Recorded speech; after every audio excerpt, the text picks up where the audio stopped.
Dave, I suppose after Tuesday's win, we're going to go into this with a bit of extra confidence and, hopefully come away exactly the same 3 points. We go into it with confidence anyway. You should go into every game believing that you can win, and we're no different. Granted, when you've not had good results and you've had okay performances, that can be affected slightly. But I think we've shown in all the games, really, we've started our games really, really well. But what we need to do is when we are on top, it helps when you score, it helps when you go in front. But nothing's changed. We go into the game looking to win. We know it's a tough game, tough place to go. They're a good team, and that's what they are, a team who work really, really hard, know what their strengths are and what the weaknesses are and what they want to try and do. We've just got to stamp our authority on the game, if you like, and try and get 3 points. I was just going to ask you about their season. Won 5, lost 5. What's your overall assessment of them, and do you see them as a team that will be further up than probably where they are at the moment? In terms of them as a and how they've done, they've started pretty well. What they are is they're in games, so even the games they've lost, the ones even that we've looked at, the close losses, again, they're similar to ours. The games that can go either way.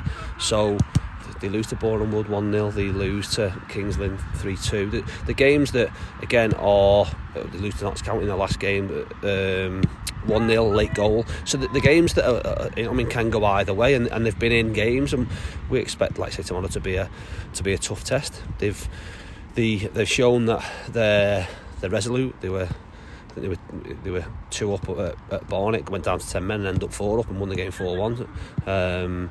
They've won convincingly away at Dover.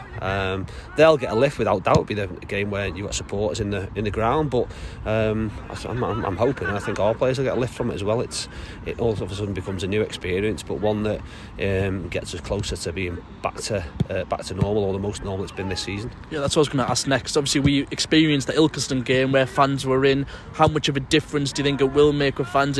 But as you said, you don't really see that going against us, despite the fact it's all walking fans.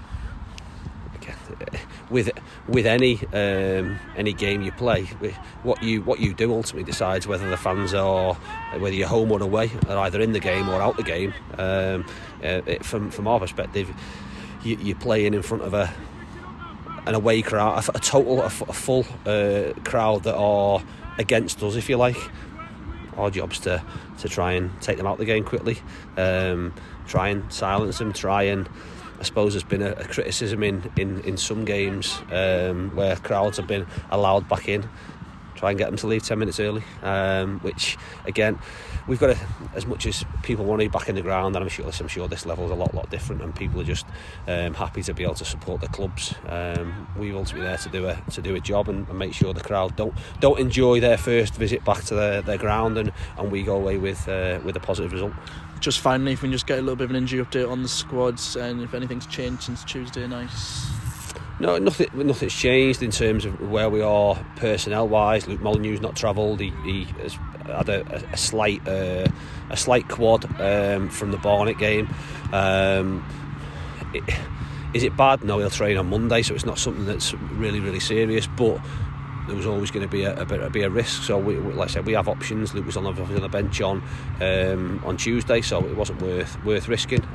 So aside from that, we're able to pick from whoever we want, apart from Lids, who's out obviously until the new year. But so no, really positive. Like I say, hopefully nothing happens, or there's nothing untoward Saturday. Everyone will train Monday, allow us to pick whatever team we want for the FA Trophy game next weekend. Dave, thanks very much. Cheers, thanks.